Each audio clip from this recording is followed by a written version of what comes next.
This is Brittney, and welcome to the Reclusive Blogger Interviews.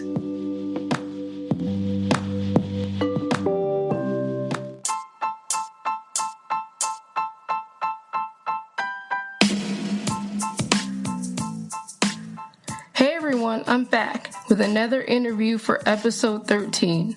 It's been a bit, but being honest, I've been super busy of late, so trying to schedule these has been tough. But we're here with a new one, featuring Essex artist Lisa Wright, whose folk and country-tinged music has been championed by BBC Six Music and the Latitude Music Festival, and artists like Cam.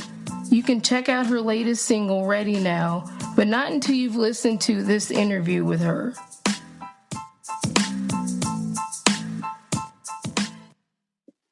So I guess I wanted to ask you, how's your year been, and how are you doing just today and so far? Yeah, I mean, today I feel great. I'm sitting in the car because I've actually just visited my nan. She's in a care home now, so that's why I just see her. It's always lovely to see her. But yeah, my year's been great actually. I mean, obviously very hard. I still feel like the industry is not really back to where it used to be, especially even though kind of online sometimes it might feel like everyone's back to normal. It really isn't. So that has been a bit tricky trying to navigate that. But yeah, I'm really sort of optimistic with with music and what's coming out, and just in general where life is going and where I am and what's going to happen next. So yeah, it's very positive. You said you were visiting your nan, your grandmother? Yeah, she's okay. She's 93. Oh wow! Yeah, she's had a good life. Very, very interesting life.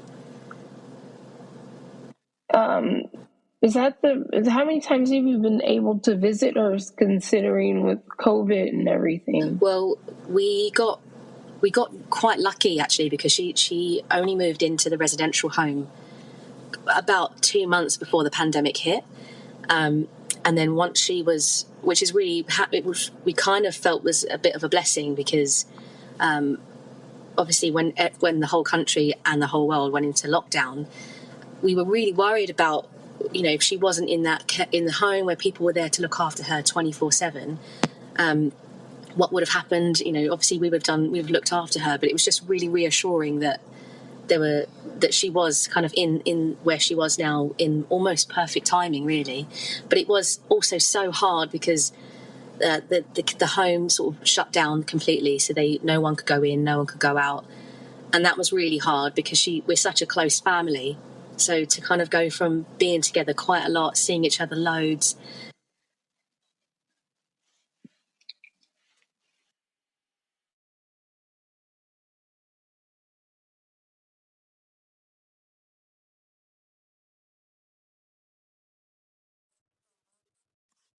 Yeah, so my background really didn't start in music too much. I always loved singing. I always loved to sing, but I didn't think that I could. I didn't think that I had a very good voice, to be honest. I listened to, Whitney Houston and Mariah Carey, and I was always so... I just loved their music and their voices so much, and mine just never seemed to be able to do what they could do. So I just naively assumed that meant I should not be doing music at all. And it wasn't until I was at drama school, actually, that I met a guy that was on the music course.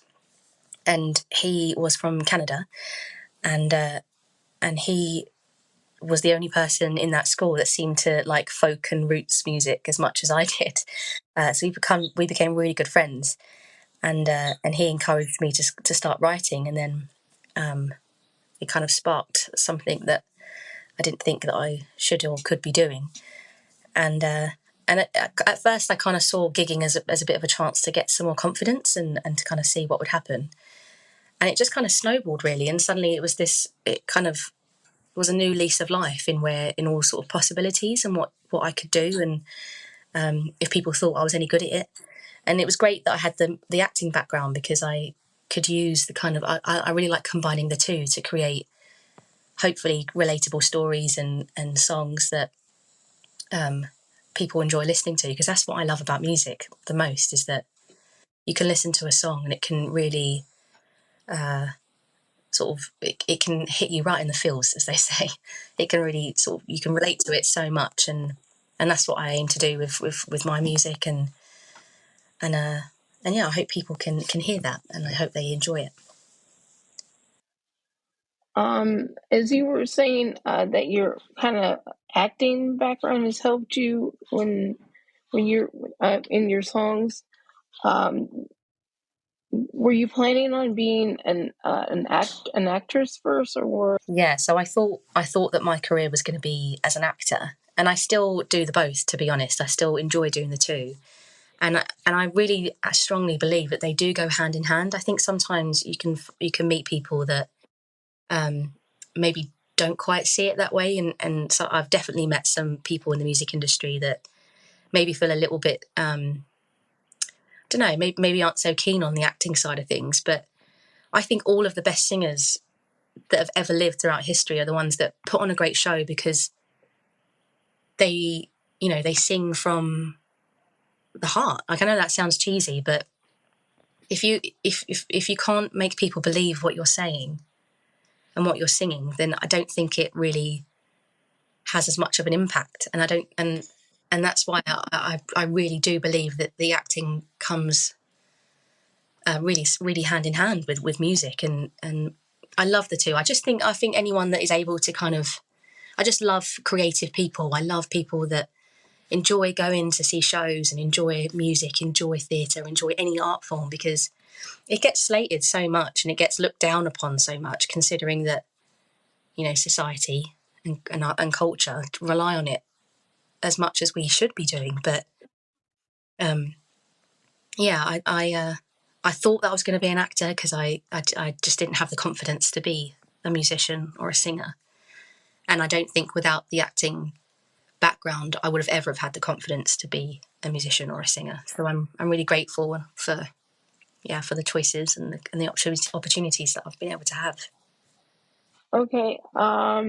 I guess my next question is, let's talk about your latest single, "Ready Now," and then kind of what the recording and creative process was for it, and then how you typically kind of sit down and write songs. So Ready Now was written maybe about maybe almost 3 years ago, and I wrote it with a really great songwriter called Rachel Ferner here in London. And I'd had the concept for it for quite a long time, and I had the beginning for probably just as long. And I never really felt. I knew that it was probably one of the most personal songs that I'd ever tried to write, and I never entirely felt comfortable bringing it into another songwriting session. Well, I'm not really sure why. It's not because I didn't think anyone wasn't as nice, but I just don't know, didn't really feel quite there yet. And then I met Rachel, and we got on really well immediately, and she was quite open with herself, and I think maybe that kind of gave the foundation of being like, oh, it's okay to kind of offer this extremely exposing concept of mine. And so I started playing, and then Rachel does what Rachel always does, which is amazing, and kind of jumps on the idea and goes, how about this? And it just seemed to flow really well, and it clicked, and it became what it was. And I feel like it says everything that I was hoping to say. And yeah, I kind of knew that it was quite special, to be honest, from that session.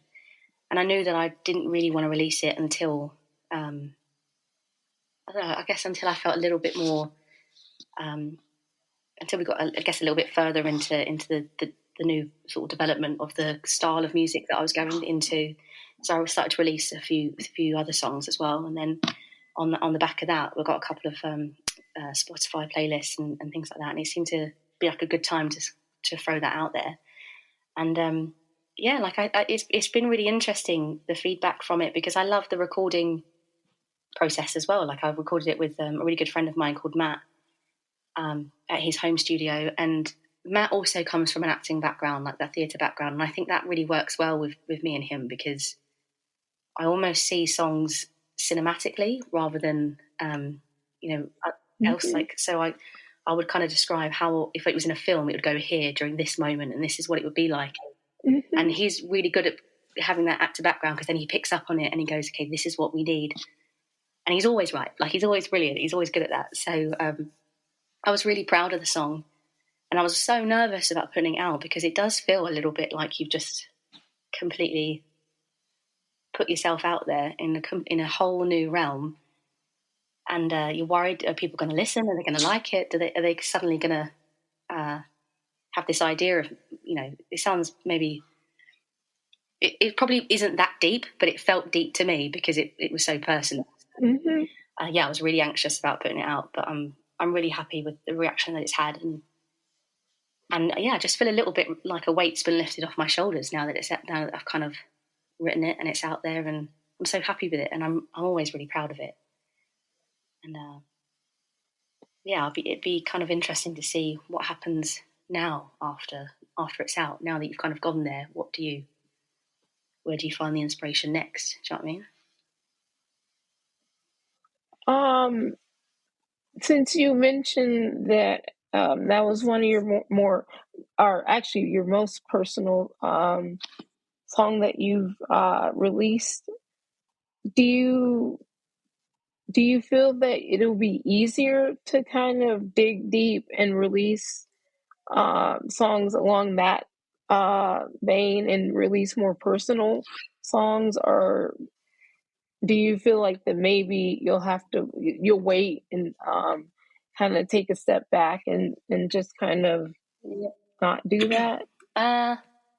Honestly, I think I'm undecided, because I used to maybe go around thinking that unless you knew what you were talking about, then how would anyone, I used to think that, and then I realised that was stupid, because actually, you should just, it's all about, again, in my opinion, I think that the greatest music is one that speaks about character and moments in life and emotions in life. So just because maybe I'm not going through it at the moment doesn't mean that my friends aren't, and I can't sympathise or can't speak. It's the inspiration that you get from people and what's going on in the world. And so I think what was really handy about this song is that was probably the thing that was holding me back. So now that you've kind of went on it head on, surely it should make you feel a little bit lighter and freer to tap into all sorts. And that's what I feel like is happening right now, and I'm really excited by it. But I suppose you never really know, do you? I think the inspiration comes where it comes from, and you should just go with it and see where it takes you. And to kind of piggyback off of that, are you the type of artist or creative that can kind of like sit down and be like, well, I'm going to write this many songs today, or do you have to wait until the inspiration hits? Yeah, I'd probably say I was the second one, definitely. I really wish that I was, I really wish I was one of those people that could go into a songwriting session and just, in the 2.5 hours that you're blocked out there, write a smash hit song. But I just don't think I'm quite there yet. And maybe I will be one day, but at the moment, no. And I always, I think about the Bill Withers interview quite a lot, where he says that his record label always wanted him to have songs, and he was like, well, I'll write what I write, and that's it when it comes. And of course he writes amazing songs when they come, but I always try and remind myself of what he says, because if ever I feel a little bit anxious about the fact that I can't go in Monday to Friday on a songwriting session and whack out a hit song in a few blocked hours, then it's not the end of the world. Do you know what I mean? I guess to kind of go off of that, if you could collaborate with anybody, who would it be? And it could be like an artist or a producer as well, that you feel like could help you craft your kind of like dream sound. Oh, okay. I think there would be two, actually. I think first one would be Alison Krauss, because she changed my life, I think. Hearing her songs was really impactful. And of course, she's like a legend. So I think I would love the opportunity to meet her, let alone work with her. And the second would be Gregory Porter, because I think he is a great example of someone who is so confident in his own sound, so comfortable in his own sound. And if you think about, I mean, especially in the UK, he's huge here in the UK, but in terms of what is, I guess, the mainstream style, like, I don't think someone in the UK that was doing that would get the same opportunities or, have the same audience. Whereas it feels like in America, they welcome you a little bit more with open arms. And I don't know, maybe, but I really admire his career. I admire where he's come, like his acting. He has an acting background as well. And I think maybe we could be I think we could have good chats, and I think I could learn a lot from him if he would give me the chance. I actually, I'm to be honest, I was not expecting those answers, but I just don't listen to those artists. I'm just going to be honest there. I'm just going to be honest. Yeah, no, that's absolutely fine. I mean, it's whoever you. I mean, that's what's great about music. It's subjective, isn't it? Like, one person can slate you, and the next person can not. So it really is so subjective, and I think it's good to remind ourselves sometimes that is what it is. Mm-hmm. It's an art form, and everybody has their kind of. Some people just like this to stick in their like genres and stuff, and then other people are just like, well, I just like what I like, and I like everything. Yeah. And I'm kind of like the more so like I like a little bit, like a lot of everything, but there are some genres where I'm just more like I only like a little bit of that. But those are great responses. I guess I'd like to ask you about BBC. BBC has really been supportive, and my question is how is somebody like the BBC and especially BBC introducing, how can having the support of somebody like that or a group like that um for an artist of artists of any caliber, but how has that been for you, and um stuff, just kind of elaborate on that. Yeah, they've been massively important to my career so far. Without them, I don't think I would have had as much of a maybe the success that I've had so far. They, I mean, what's great, because I live in Essex, so it's the BBC Essex that were kind of took me under their wing, essentially. And again, like at the time, I was writing really sort of folky music, a little bit country, and it's in the UK as well. At the time, it was a very small pool. Like, there wasn't a massive audience here. It's kind of laughed at a little bit because there's this really stupid idea that I don't know, it's almost a little bit like a fancy dress theme for UK over here, so like the country vibe. So to have them really, really supportive of what I was doing and what I was creating at the time was huge. And then getting featured on their show led to them pitching me towards a really major festival over here that I got then picked for.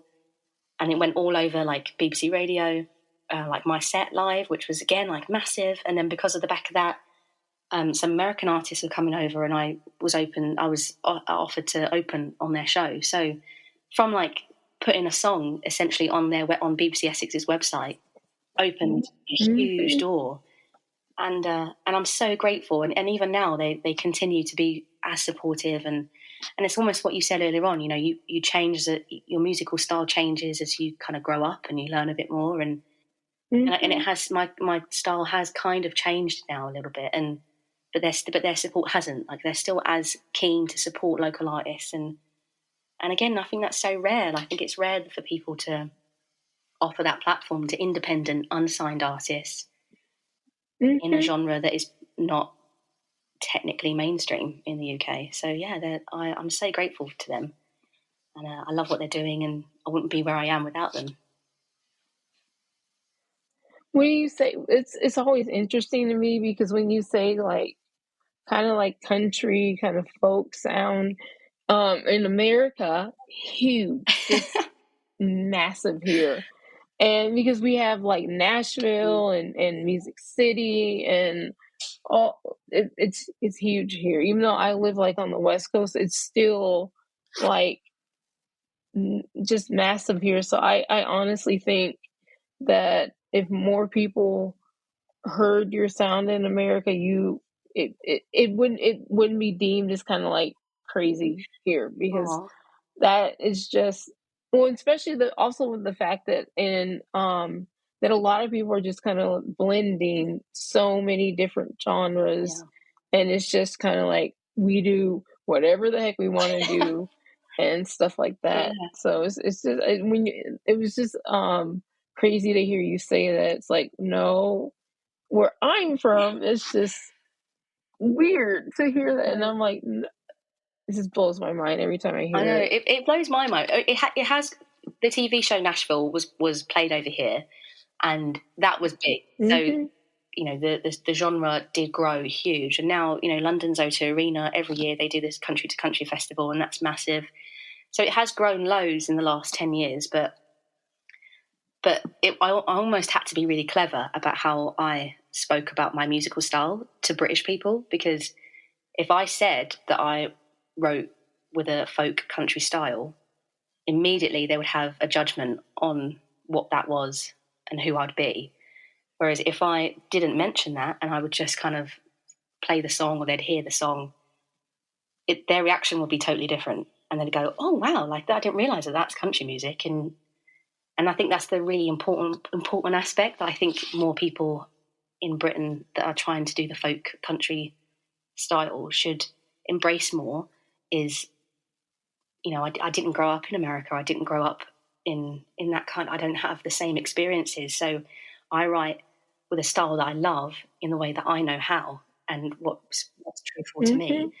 So it is a slightly, I feel like it's a slightly different sound. And I think I'm hopeful that more people over here are going to do that, and hopefully maybe people overseas in America or elsewhere will hear it and embrace it. But again, as we've mentioned many times, it's subjective. So I'm sure there'll be people that think my style isn't country at all, and there'll be people who maybe don't listen to country that think that I'm very much so. So yeah, it'd be interesting to see. Yeah. Well, as I said before, the blending of genres is massive here, and because we have a lot of because you did mention Alison Cross, she's huge, like, and she does a lot of blending of genres, and as I said before, a lot of the newer style of country here, they're blending like rap and stuff with into the sound of country. So I just think more so now, and it could just be me being blind about a lot of stuff, but I just think it's more so people are just kind of doing whatever they want, and they're just like, please don't put me into a box. I just want to make good music, and I just kind of hope that that's where people are going, and they just like, I just think this person sounds good, and Yeah, that's all that matters. you're totally right. It's exciting to hear what people can create and what people come up with, and also audiences. We're not silly. We're not you know naive. We're not stupid. If ultimately you'll like what you want to like, and if you feel like something's truthful, then you'll buy it. Like you'll lap it up. That's what I do, and I feel like that's speaking to other people. You know, speaking to you, I feel like same wavelength. And it sometimes I think if you're in the music industry, it's easy to kind of forget that a little bit because it's all about numbers and all that. But yeah, I agree with you. I think it's really exciting what's happening. I guess another question I wanted to ask, since you're really into like, because you like the whole country sound, and you're coming from an area in the UK that is not always known for that. Where did you first hear it, and what kind of drove you to saying, like, that's what I like, that's what I love? Was there an artist in particular or music video? It was an artist, so it was Alison Krauss. I mean, my mum is a huge music fan, Okay. and growing up, Mhm. she would, her music taste is really varied. Like it was going from Motown to kind of pop music to then Dolly Parton, and so I kind of heard it all the time, and I loved it, but I never really explored it because I was a kid in the '90s, so it was like Spice Girls and Mariah Carey, and that was it. Mhm. And then so my sister-in-law is Canadian, and so just obviously in Canada as well, country music's huge. And she had her music on, and I was about 15, and she had her music on one day, and it was just kind of standard songs, and all of a sudden this like voice came on the speakers singing this song that was so emotive, and her voice was so pure and so amazing, and she wasn't doing these like massive riffs, and she was just kind of singing the song and telling the story. And it might sound dramatic, but honestly, I sat there and I could not believe what I was hearing, and it completely changed the course of my life. And that was Alison Krauss, and it was the song "Stay," and I never looked back. And it's because of her that I am now singing and confident in my singing style, because I don't have a massive voice. I wish I did, but you have to. I'm not saying my voice is bad. I think it's unique. I think it's individual. But I mean, Mhm. I think she gave me the confidence to sing, because it was all about what you were singing and not so much what you could do with it. You know what I mean? Yeah, you mentioned Canada with country music, because they have the Shania Twain. She's so Yeah. I mean, she's Shania Twain. um Yeah. yeah. um what artists are kind of like on repeat for you right now? What are you kind of playlisting?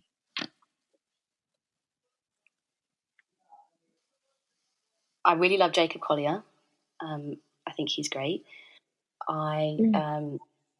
He's insane, just like the knowledge that he just kind of holds in his I know, brain, it and blows my mind. just it's He's crazy. I watch on YouTube his videos all the time where he conducts the audience and they start Mhm. singing in harmony. Like, oh goodness. So Mhm. I listened to a lot of him recently. He's just released a new song that is on repeat 24/7. I really like Yeba. I really like Leon Bridges. In the country Mm. style, I'm a big fan of Jason Isbell, Maren Morris, and there's a relatively new, I mean, she's not new, but in terms of like record label and everything, called Tiara, who I love. So yeah, it's interesting. Yeah, it's quite a range of styles, but I think they're all Mhm. amazing, and I love it when they release new songs, because I'm like, give me more. I want to hear everything that you've got. Yeah, I pretty much, I think everyone you listen to, I just, they're amazing. They all have distinctive voices, and it's just like you can immediately identify them. And Yeva, oh Oh, my gosh, her voice. it's insane. Everybody, it's just, sometimes you're just like, what the heck is going on? Like, the voices and just creativity. And that's what I mean. I love people that are that are Mhm. so creative, because it's just you think, where on earth Mhm. does that come from? Like, where? How do you think of things Yep. like this? And it's amazing. It's amazing. My next question is, what are what do you hope listeners ultimately take away when listening to your music? Um, the thing that matters to me the most is that people hear my songs and feel like it's it's them. It's their story. It's what they're going through. I'm not the type of artist that, you know, I mean, you get artists that you go to and you know it's going to be a really loud show, massive show, big songs, and there's nothing at all wrong with that. It's brilliant. I just mean that I'm not that type of artist, because I think what I hope for is what I feel when I listen to songs, and especially during, you know, quite sad times or moments where I probably feel a little bit lonely. It's always songs and music that makes me feel like I'm not so much on my own anymore. And I, out of anything, that's all I want. I write because of that. And maybe, you know, it's not going to please everyone, but I think what really matters is the times when people have messaged me and said really nice things about the songs that they've listened to, and how it feels like they relate to it so much. And that's what I want. I want it to feel like I want it to feel like you're talking to your mate when you listen to my song. Is that cheesy? Maybe a little bit. No. That's why I love music as well. The same reason is just it. There's a comfort in knowing that this is what the person put out, and that is a lot of vulnerability in that. And yeah, I think that's a lot of the music that I was initially drawn to. There are those other songs that you just listen to because they have like a really nice beat and they're upbeat and you just want to dance. But Yeah. I guess that's also the same kind of reason as well. But I'm always impressed by those people that are able to kind of eloquently express themselves in just that kind of song structure. Because for one thing, I am so long-winded, so it's hard for me to be like, hey, here's a song in this many amount of sentences, because I've always had trouble with that. I can go on for days. Yeah. Mm-hmm. It's just fascinating, isn't it? Like, it's really interesting. And when you talk to people about music, and then there's always a song in everyone's life that means a lot to them.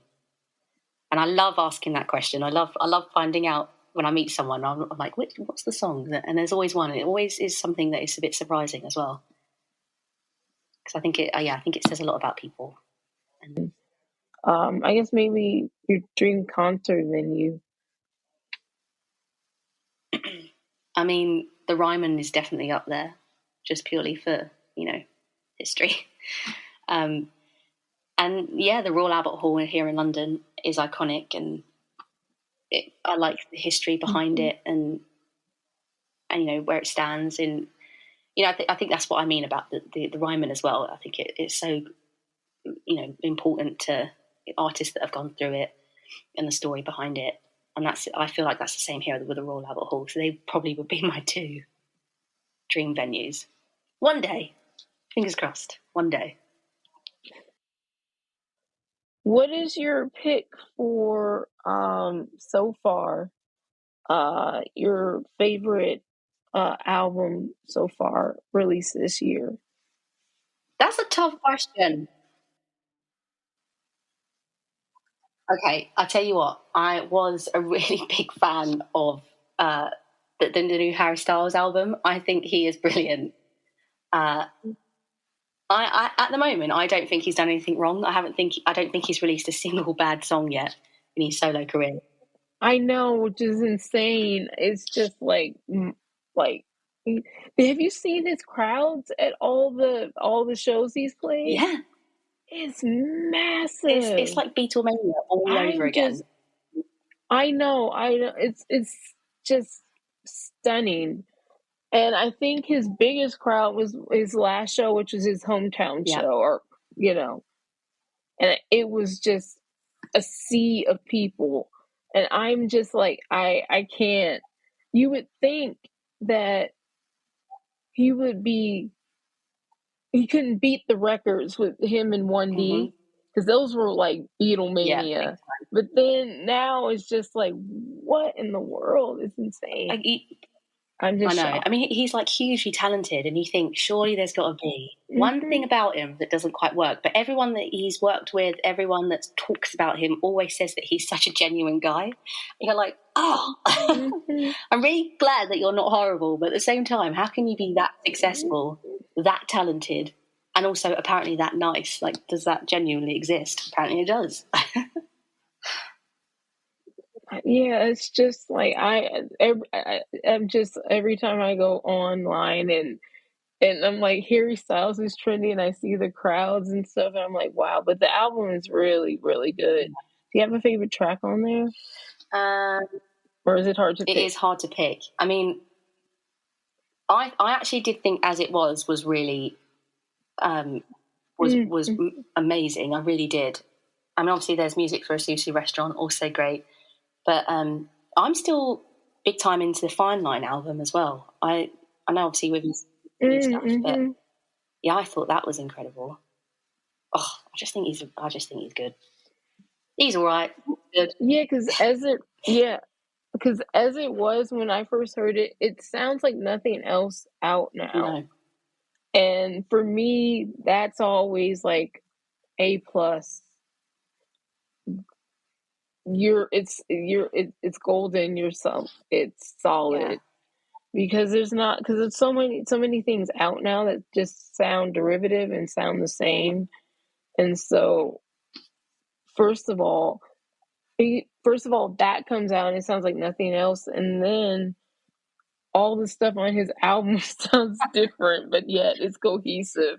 I think, and I'm just like, yeah, I totally agree. And I think it's really brilliant as well that he is so in his own style, because it just proves that actually the audience is hugely there. And yes, okay, you can argue that he's successful because of One Direction, and obviously they were massive, they were great, very pop, and then so now like the change in his image and what he's doing, would people have embraced that sound if he hadn't been Harry Styles in One Direction?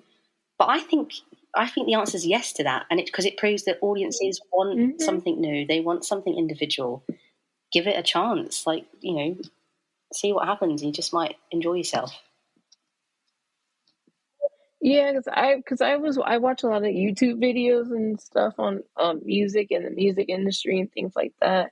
And there's this one guy, this YouTuber, who just literally broke it down about why he made it, and some of the other ones from the group had struggled.